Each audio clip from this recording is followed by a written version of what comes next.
बढ़िया सब सेकंड। आज हम बात करने वाले हैं, बहुत शानदार टॉपिक है। टॉपिक का नाम क्या है, यानी कॉनकेव रिफ्रैक्टिंग सरफेस या रिफ्लेक्शन बाय कॉनकेव सरफेस। ठीक है, या कॉनकेव सरफेस से रिफ्लेक्शन या रिफ्रैक्टिंग बाय कॉनकेव यानी सरफेस, दोनों एक ही चीज हुआ। ठीक है, तो आज हम जानेंगे यहाँ से कि अगर कोई यानी कॉनकेव रिफ्रैक्टिंग सरफेस होगा तो उससे लाइट का रिफ्लेक्शन कैसे होता है, उसके बारे में जानेंगे। अगर चैनल पर नया है तो चैनल को सब्सक्राइब कर लीजिए ताकि इस टाइप नोटिफिकेशन आपको मिल सके। और काफी पेन लेकर रेडी हो जाइए ताकि नोट्स बनाना आसान हो जाए। तो चलिए हम लोग मिलकर यहाँ से स्टार्ट करते हैं। आज हम लोग पढ़ेंगे यहाँ से कॉनकेव रिफ्रैक्टिंग सरफेस, यानी किसी कॉनकेव रिफ्रैक्टिंग सरफेस से कैसे रिफ्लेक्शन होता है उसके बारे में यहाँ से हम लोग जानेंगे। यहाँ से उसको फॉर्मूला को भी ड्राइव करेंगे यहाँ से, और उसके बीच देखेंगे क्या इसमें कॉन्सेप्ट की यानी जरूरत पड़ रहा है यहाँ से, और इस पर क्वेश्चन भी बनाएंगे यहाँ से। तो हमारे साथ यानी टॉपिक को बने रहे हैं। चलिए हम लोग स्टार्ट करते हैं लेक्चर को बिना लेट किए हुए। तो देखिए, तो सबसे पहले हम लोग जानेंगे यहाँ से इसके बारे में, थोड़ा सा डायग्राम को हम लोग एक्सप्लेन कर लेते हैं, फिर उसके बाद आगे बढ़ते हैं। यहाँ पर एक कोई एक कॉनकेव रिफ्रैक्टिंग सरफेस है, ये हो गया आपका कॉनकेव, ये हो गया आपका एक मीडियम हो गया, ये दूसरा मीडियम हो गया, ये पहला मीडियम हो गया रियर मीडियम, और इसको बोलते हैं हम लोग डेंसर मीडियम। ठीक है, यानी इसको डांसर मीडियम नहीं है, यानी ये है आपका रियर और ये है आपका डेंसर मीडियम। ठीक है, तो अब यहाँ पर ऑब्जेक्ट जो है कोई एक रेयर मीडियम में वो पॉइंट पर रखा गया है। ठीक है, अब इसका जो जैसे यहाँ से रे फ्लैट जाएगा तो यहाँ पर क्या होगा, रिफ्रैक्शन होगा। तो जब यहाँ पर रिफ्रैक्शन होगा तो क्या होगा, ये यानी मुड़ जाएगा। कहाँ पर मुड़ेगा, तो ये जो है ये इधर क्यों मुड़ा है रे ऑफ लाइट, ये इधर क्यों नहीं मुड़ा है। तो हम लोग इसके पहले पढ़े थे यहाँ से, जब ये अगर नॉर्मल है, यह आपका अगर ये है आपका आई और ये हो गया आपका आर। ठीक है, ये हो गया आपका रेयर रियर और ये हो गया आपका डेंसर। जब रियर से डेंसर में आता है तो रे ऑफ लाइट नॉर्मल की तरफ यहाँ से मुड़ जाता है। ठीक है, तो इसीलिए यहाँ पर ये आपका क्या है, नॉर्मल, तो रे ऑफ लाइट इसके तरफ मुड़ा है, यानी यानी इधर नहीं मुड़ा है। ठीक है, तो यहाँ से हमारा ये डाउट क्लियर हो गया कि रे ऑफ लाइट उधर क्यों मुड़ा है, ऊपर, तो नॉर्मल की तरफ यानी मुड़ा है। ठीक है, उसके बाद हम देखेंगे यहाँ से कि नॉर्मल और इंसिडेंट रे के बीच का जो एंगल होता है उसको हम लोग बोलते हैं एंगल ऑफ इंसिडेंस। ठीक है, तो नॉर्मल कौन सा है हमारा, एन है, और यहाँ से कौन सा रे जा रहा है, ये। ठीक है, तो ये अगर नॉर्मल और ये इंसिडेंस के बीच का एंगल कितना है, आई। ठीक है, तो आई हो गया। अब हम देखेंगे यहाँ से कि एंगल ऑफ रिफ्लेक्शन कौन सा है। ठीक है, तो एंगल ऑफ रिफ्लेक्शन मतलब रिफ्लेक्टेड रे। ठीक है, तो ये हो गया नॉर्मल और ये है रिफ्लेक्टेड रे, तो ये एंगल आर हो गया। तो अगर ये आर है तो ये भी आर होगा, क्योंकि वर्टिकली अपोजिट एंगल्स वो जितना बनेगा उतना ही यानी एंगल ये बन रहा है। ठीक है, और ऑब्जेक्ट पर यहाँ पर यानी एंगल कितना बना है, थीटा, इमेज पर बीटा, और सी पर यानी सेंट्रल कर्वेचर पर अल्फा। ठीक है, अब देखते हैं यहाँ से ऑब्जेक्ट की दूरी को हम लोग क्या लेंगे, यू। ठीक है, और यहाँ से इमेज की दूरी को हम लोग क्या लेंगे, यहाँ से भी, और ये यहाँ से क्या है आपका आर। ठीक है, ये हो गया आपका एक मीडियम और ये हो गया आपका दूसरा मीडियम, ये हो गया रियर और ये हो गया टेंसर मीडियम। ठीक है, बचपन में यानी। तो चलिए अब इसके बारे में हम लोग थोड़ा यहाँ से इसको ड्राइव करते हैं यहाँ से। ठीक है, तो चलिए इसके बारे में थोड़ा सा लिख लेते हैं यहाँ से, यानी इसको डिस्क्राइब कर लेते हैं यहाँ से। ठीक है, तो चलिए सबसे पहले हम लोग बात करेंगे यहाँ से, let A B is a कौन सा, किस टाइप का है surface, concave, concave, concave double भी, कॉनकेव रिफ्रैक्टिंग सरफेस। ठीक, when rays of light passing through an object O,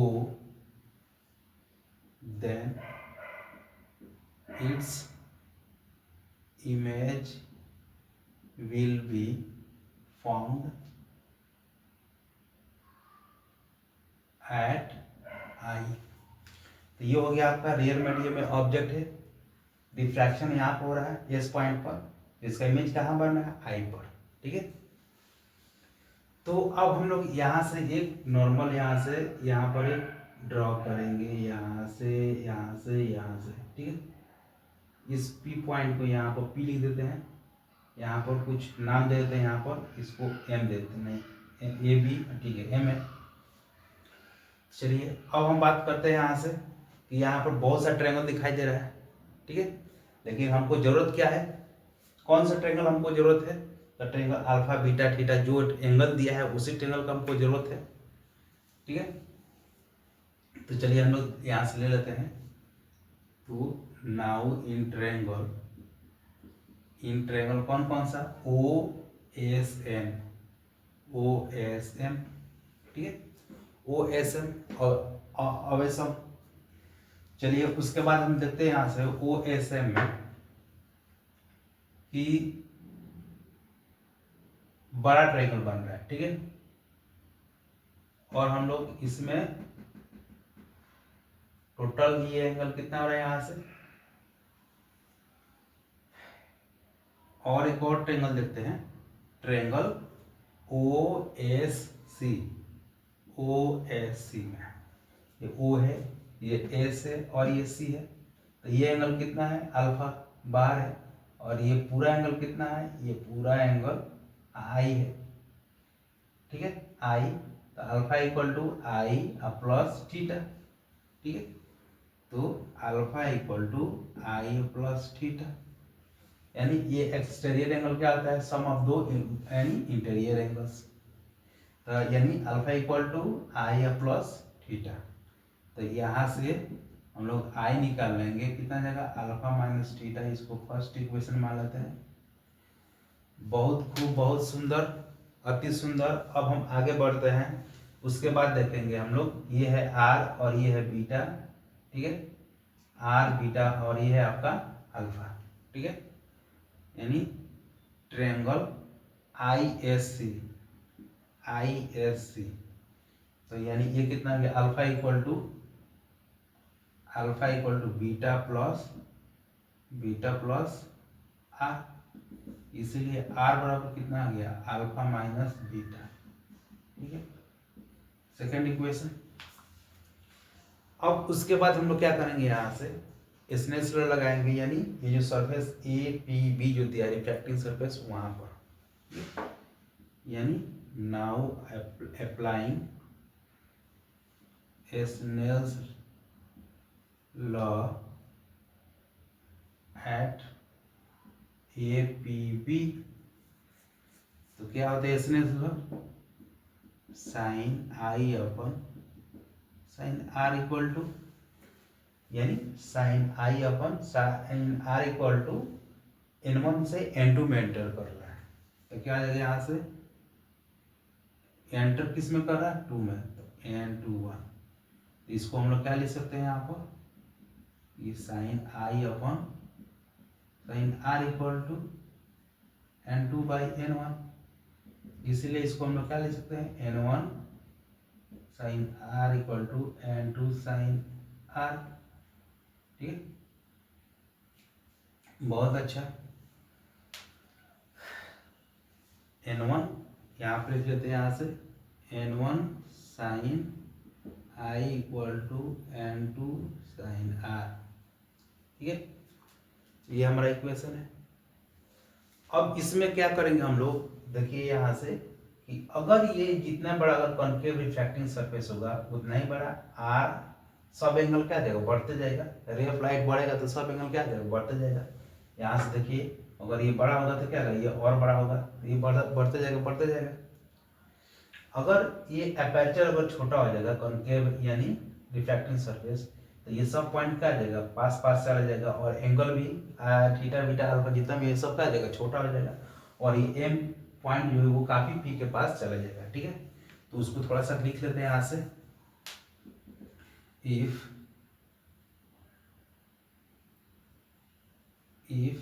क्या करेंगे यहाँ से, I alpha I and R will be small, then उसके बाद हम लोग क्या करेंगे, तो साइन I जो होगा I लिख सकते हैं, और साइन R जो होगा उसको R लिख सकते हैं, सिंपल बात है। तो N1 साइन इसको हटा देते हैं, sine I equal to N2 R, first second, ये हो गया आपका third equation.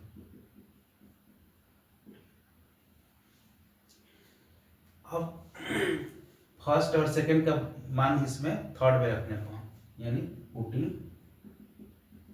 Putting first and second in third equation. ठीक है, यहाँ तो कोई डाउट नहीं है, यानी हम लोग क्या किए, यहाँ से इसको उठाकर यहाँ पर रख दिए। ठीक है, तो जैसे इसको रखा जाए तो क्या होगा, यहाँ से n1 और i का वैल्यू कितना गया यहाँ से alpha minus theta, n2 r का वैल्यू कितना गया यहाँ से अल्फा माइनस बीटा। ठीक है, अब उसके बाद हम लोग क्या करेंगे कि थीटा बीटा और अल्फा इसको हम 10 में रिप्लेस करेंगे तो। ठीक है, करें यहां से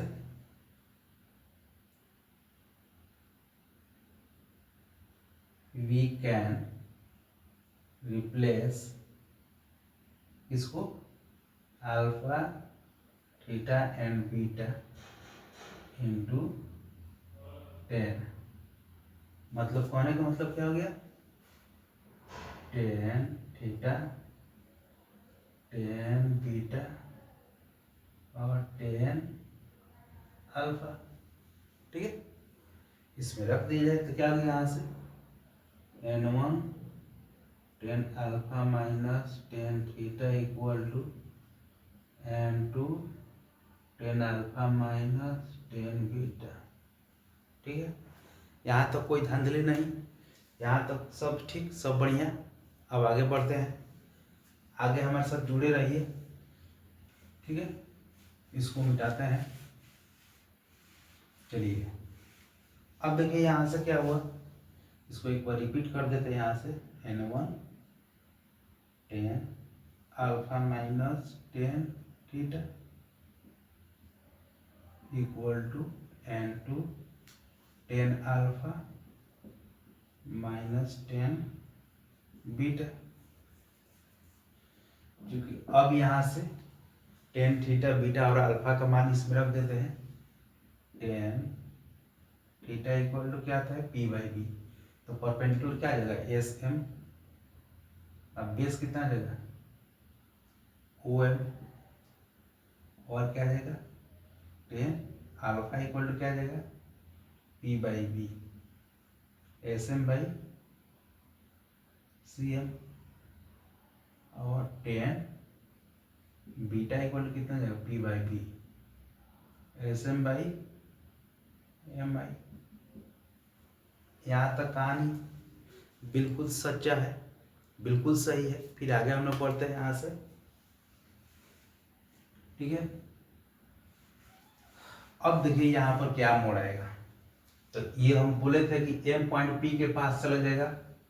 तो एम पॉइंट पी के पास कब जाएगा, तो जब ये यानी रिफ्रैक्टिंग सरफेस का जब एपर्चर जब छोटा होगा, जितने छोटा होगा छोटा होते जाएगा ये एम पॉइंट का पी के पास यानी पहुंच जाएगा। ठीक है, जैसे अगर मान के चलिए अगर ये इतना बड़ा छोटा है, अगर ये यहाँ से ये करेंगे तो ये क्या जाएगा एम, ये है पी है। ठीक है, तो क्या जाएगा, तो ये एम पॉइंट क्या जाएगा पी के पास आ रहा है। ठीक है, तो व्हेन रिफ्रैक्टिंग सरफेस नहीं, इसको थोड़ा सा आके लिखते हैं। If aperture of refracting surface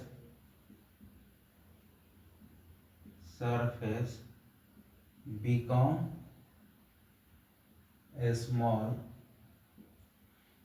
small then m point close to p। तो ये पॉइंट लिखना बहुत जरूरी है, जब बोर्ड का एग्जाम आएगा तो उसमें लिखना पड़ेगा। अगर इस टाइप अगर आ जाएगा प्रूव करने के लिए, नहीं लिखिएगा तो यानी जो चेक करने वाला जो है एग्जामिनर जो है आपका नाम जो यानी नंबर जो है डिडक्ट कर लेगा, माइनस कर लेगा, कम कर लेगा।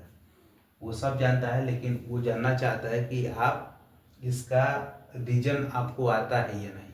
ठीक है, तो ये सब कब यहाँ से हम लोग एम पॉइंट पी के क्लोज को अप्रोच करेगा, ये पहुंचेगा, तो जब इसका रिफ्रैक्टिंग सरफेस अगर छोटा होगा तब। ठीक है, अब आगे बढ़ते हैं। तो जब ये एम पॉइंट पी के पास जाएगा तो क्या जाएगा, ओ एम जो हो जाएगा किसके बराबर हो जाएगा, ओ पी के बराबर, और सी एम जो हो जाएगा सी पी के बराबर, और एम आई जो हो जाएगा वो आई पी के बराबर हो जाएगा। ठीक है, अब उसका वैल्यू इसमें रख देते हैं, इसको हम लोग मान लेते हैं यानी फोर्थ इक्वेशन। ठीक है, अब हमको इक्वेशन नहीं याद है, आप देखते देखिए। अब उसके बाद इसमें हम लोग पुट कर देते हैं। ठीक है, तो N1 10 अल्फा का वैल्यू कितना आ गया यहाँ से, 10 अल्फा का वैल्यू कितना आ गया यहाँ से, एस एम बाई, यहाँ पर थोड़ा सा जाके लेते हैं, एस एम बाई क्या होगा सी एम, एस एम, और सी एम जो है सी एम सी पी के बराबर, माइनस टेन थीटा क्या गया, S M by O M, S M by O M, और ओ एम जो है किसके बराबर है, ओ पी के बराबर, equal to N two 10 alpha. तो 10 अल्फा एस एम बाई क्या आ जाएगा सी एम, और सी एम क्या आ जाएगा सी पी के बराबर, माइनस 10 बीटा का वैल्यू क्या आ जाएगा एस एम बाई एम आई, और एम आई क्या है आई पी के बराबर है। ठीक है, अब आगे बढ़ते हैं यहाँ से एक स्टेप, इसमें भी एस एम है, इसमें भी एस एम कॉमन हो जाएगा, तो क्या आ जाएगा यहाँ से N1 by C P minus N1 by O P N2, नहीं इसको फिर लिख देते हैं यहाँ पर S M N2 by C P minus N2 by I P, S M से एस एम कट गया, क्या बच गया यहाँ पर, तो N1 बाई सी पी क्या है, सी से पी क्या है आर है, लेफ्ट साइड है तो क्या जाएगा minus N1 by R minus N1 by O P क्या है, ऑब्जेक्ट का डिस्टेंस माइनस वी, तो minus minus plus plus plus U हो जाएगा, वी नहीं है यू है। ठीक है, उसके बाद N2 क्या है, N2 सी पी क्या है आर, तो minus R, minus I P क्या है इमेज, तो भी minus minus plus N2 by V. अब सबको एक साथ कर लेते हैं यहाँ से, ये इधर N2 है, ये N1 इधर आ जाएगा, क्या जाएगा minus N1 by R, minus ये माइनस ऊपर लगाते हैं, minus minus plus N2 by R, और ये N2 by V minus N1 by U. ठीक है, अब थोड़ा सा जाके लिख देते हैं यहाँ से इसको, N2 minus N1 by R equal to N2 by V minus N1 by U, तो ये हमारा फॉर्मूला आ गया। ठीक है, तो ये कब होगा, फॉर कॉनकेव रिफ्रैक्टिंग सरफेस। ठीक है, अब ऑब्जेक्ट कहाँ पर हो, object is in rare medium. ठीक है, और इमेज भी क्या हो, image is in rare medium. ठीक है, तो ये ऑब्जेक्ट को है रेयर मीडियम में, इमेज भी कहाँ बन रहा है रेयर मीडियम में, तो फॉर्मूला क्या हो गया N2 minus N1 by R equal to N2 by V minus N1 by U. Same वही फॉर्मूला जब हम लोग पढ़े थे, यानी कॉन्वेक्स रिफ्रैक्टिंग सरफेस, वही फॉर्मूला इसमें भी है। ठीक है, इसमें कुछ चेंजिंग नहीं हुआ। ठीक है, आगे बढ़ते हैं। अब आगे बढ़ने से पहले एक बार हम लोग क्या करेंगे इसमें कि एक न्यूमेरिकल क्वेश्चन भी बना लेते हैं यहाँ से, ताकि और दिमाग में क्या हो जाए, यहाँ से सेटअप हो जाए। तो चलिए एक बार देते हैं ऐसे से न्यूमेरिकल क्वेश्चंस। तो ये हमारा ड्राइव हो गया यहाँ से। अब आगे बढ़ते हैं और इस पर एक क्वेश्चन बनाते हैं ताकि दिमाग फ्रेश हो जाए, ताकि दिमाग में हलचल हो जाए, हलचल पैदा हो जाए। ठीक है, चलिए अब आज यहाँ से क्वेश्चन नंबर फर्स्ट। ठीक है, वही है कि रिफ्रैक्टिंग सरफेस है, ऐसे दिया हुआ है। ठीक है, ऐसे बना हुआ है। ये कौन सा रिफ्रैक्टिंग सरफेस है? कॉनकेव। ठीक है, चलिए बहुत अच्छा, बहुत खूब। ये ऑब्जेक्ट है, यहाँ से ऑब्जेक्ट का दूरी जो दिया है, मान के चलिए है आपका n1 मीडियम और ये होगा n2 मीडियम। ठीक है, क्वेश्चन क्या है कि U जो है यहाँ पर ऑब्जेक्ट जो है refracting surface, concave refracting surface दिया हुआ है। ठीक है, U जो है ऑब्जेक्ट का डिस्टेंस कितना दिया है, मान के चलिए 20 सेंटीमीटर। R मान के चलिए 10 सेंटीमीटर। ठीक है, ये n2 जो दिया है, मान के चलिए कितना दे दिया, अपने से ले लेते हैं कुछ, यानी क्वेश्चन करने के लिए 1.5 ले लेते हैं। ठीक है, ये हो गया आपका एयर के लिए 1 हो गया, तो n1 बराबर 1, n2 बराबर 1.5। हमको भी निकालना है। इसका जो इमेज बनेगा किधर बनेगा, कहाँ बनेगा, कितने दूरी पर बनेगा। ठीक है, तो इसका इमेज बनेगा। अब हम लोग निकाल के देखते हैं कितना दूरी पर बन रहा है। तो पहला नंबर हम लोग देखेंगे, इसमें पहला तो डिसाइड करेंगे किस टाइप का रिफ्रैक्टिंग सरफेस है। तो ये हो गया आपका कॉनकेव रिफ्रैक्टिंग सरफेस। और कॉनकेव रिफ्रैक्टिंग सरफेस हो, ऑब्जेक्ट कितना दूरी पर है, यहाँ से यहाँ तक -20 सेंटीमीटर। ये हो गया पूरा। फॉर्मूला लगा दिए, n2/v minus n1/u equal to n2 minus n1/r। सारा खेल इसी फॉर्मूला का है। n2 का वैल्यू कितना रख दिया यहाँ से 1.5/v माइनस u का वैल्यू कितना है, लेफ्ट साइड माइनस, तो माइनस माइनस प्लस, n1 का वैल्यू 1/20, 1.5 माइनस 1/r का वैल्यू कितना दिया है, -10। ठीक है, तो 1.5/v प्लस 1/20 इक्वल टू 0.5/-10। अब इसको माइनस पॉइंट अगर हटाएंगे तो यहाँ पर लग जाएगा, माइनस यहाँ पर आ गया, और ये प्लस इधर आ जाएगा। ये कितना आ गया, -1/20। तो क्या हो गया, 1.5/v माइनस 1/20, और प्लस इधर आ जाएगा, -1/20 और 1.5/v इक्वल टू एलसीएम कितना देगा, -2/20 कट के -1/10 आ गया। ठीक है, तो v इक्वल टू कितना देगा, 1.5 इंटू 1.5 इंटू -10। ठीक है, तो यानी कितना देगा, v कितना है, n2, हाँ 15, यानी 15 सेंटीमीटर। माइनस यहाँ पे लगा देते हैं, सर ये माइनस है, एक ही माइनस। ठीक है, तो v इक्वल टू -15 सेंटीमीटर।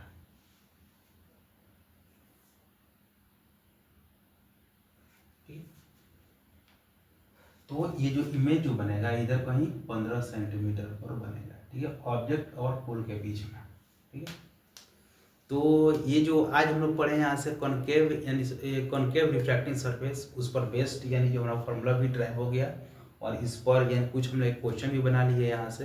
तो फिर हम लोग नेक्स्ट लेक्चर में देखेंगे यहाँ पर, जब ऑब्जेक्ट डेंसर मीडियम में हो और उसका इमेज रियल में हो, तो उसके लिए कैसे हम लोग ड्राइव करेंगे, उसके लिए क्या फार्मूला वही रहेगा या बदल जाएगा। तब तक के लिए आज के इस वीडियो के लेक्चर में इतना ही। फिर हम लोग मिलते हैं नेक्स्ट वीडियो में। तब तक के लिए थैंक यू फॉर वॉचिंग।